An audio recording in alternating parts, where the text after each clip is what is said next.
Last week I had the first of my two races that I will use to determine if I am to continue my running career or if I am to switch to cycling instead. It was a 10,000 meter race on a track, and I had as a goal time to perform at least 35:10 and hopefully sub 35. I was not sure I was gonna be able to do it, but I had to try. My PR is 35:44. I could have gone for 35:30, but I decided not to do that because 35:30 would not have been enough for me to continue running instead of switching to cycling. So that's why I choose 35:10 instead. The preparations, they were good.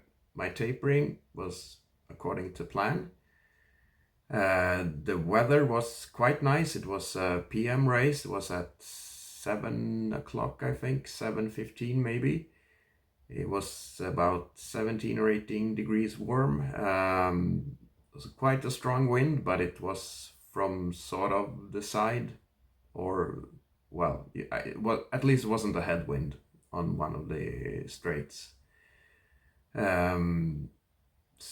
But before I go into how the race went, let me just tell you how I manage to hold pace in a race and how I think you could do that too. One of the main benefits running on a track is that you know exactly how far you have gone, which means you know exactly how fast you are going. So what I do is that I set my Garmin on an alarm, which is every 200 meters, or rather the time that I should have on every 200 meters, because I plan to run equal pace during the whole race. So for this race, it was, let me see, 42 seconds and 42.2 it was every 200 meters.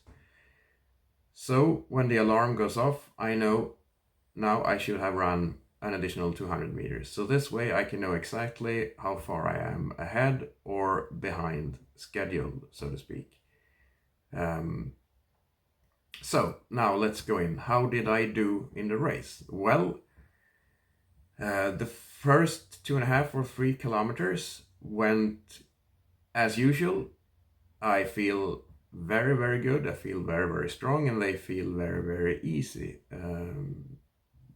And it's almost like I need to control myself not to run these too fast, rather than push myself to run them fast enough. And that's usually the case. If it doesn't feel like that, it usually means I'm in for trouble. Then, second phase of the race, it went as usual also. Kilometer 2.5 or 3 until about 5 kilometers, halfway through the race. It still feels quite easy, and it did feel like that during this race as well. It should feel easy. Not as easy as the first part of the race. You don't have to pull yourself back not to run too fast. Now, towards the end of this phase, you do need to push yourself a little bit to keep pace, but it's still not difficult to do so. If it's difficult halfway through the race, you're probably not gonna make it. And it was okay. Felt like it should be. Then the 6th kilometer also went quite well, as you can see on my time.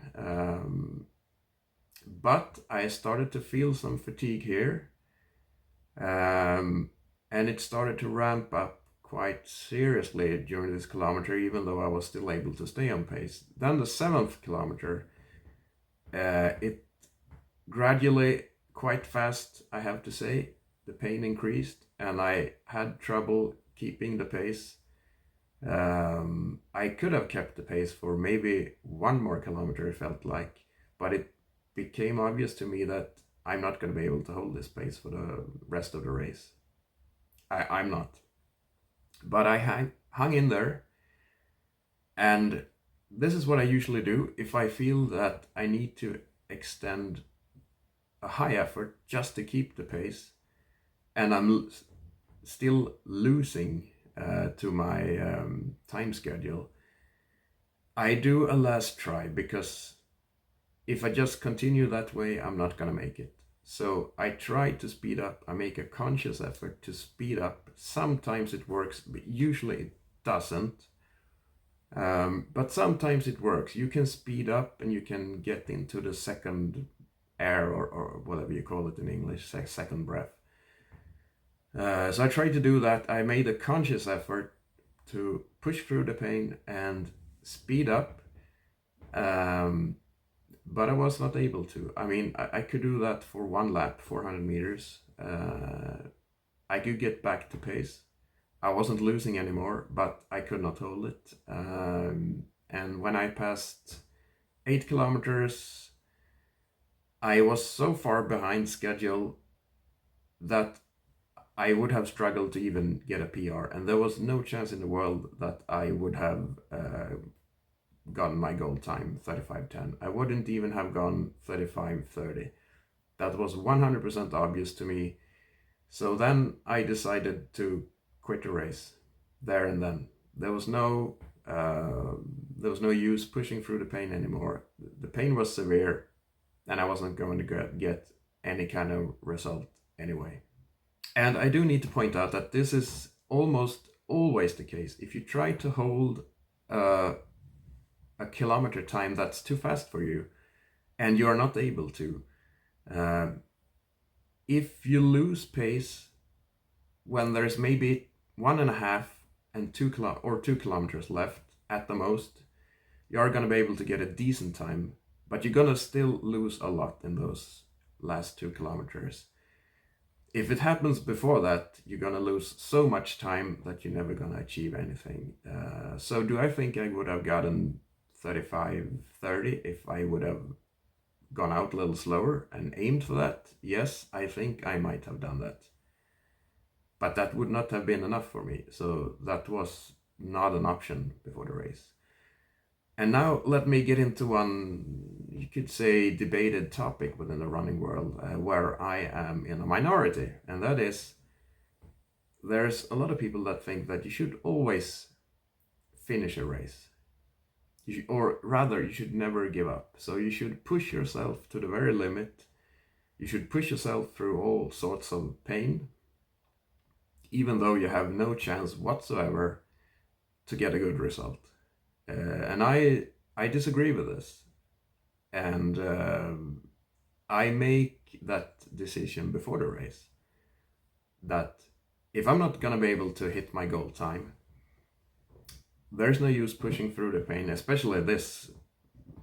I mean, in this situation where I have another race a week later, there's really no use pushing through the last 2 kilometers in pain, wearing down my body extra when I have a race in 1 week. But besides from that, I don't think there's any point. And the argument that people usually have to push through the pain, even though I'm not sure they really do that, because if you slow down, I mean, just finishing the race, that doesn't say that you haven't given up. I mean, to slow down or jog the rest of the race, that is the moral equivalent of quitting the race.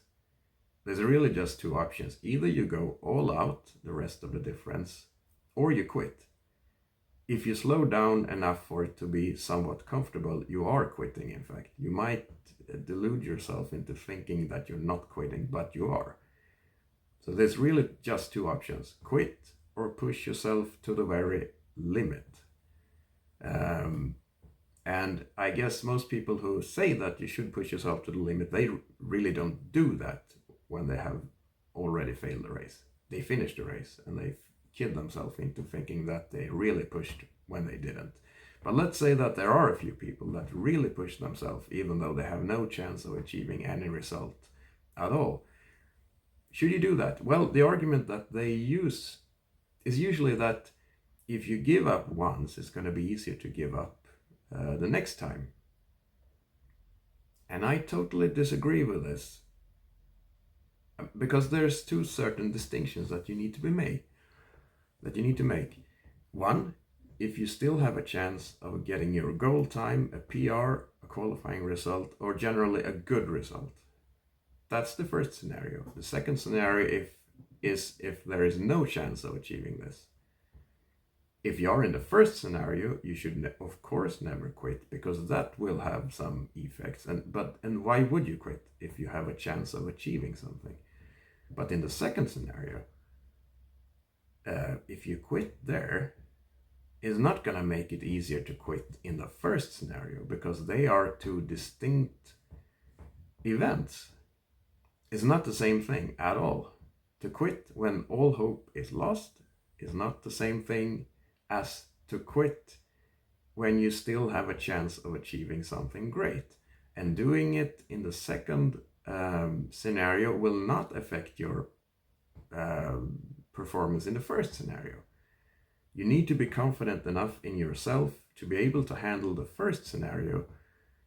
If you are that, you can quit in the second scenario without it having any effect on the first scenario whatsoever.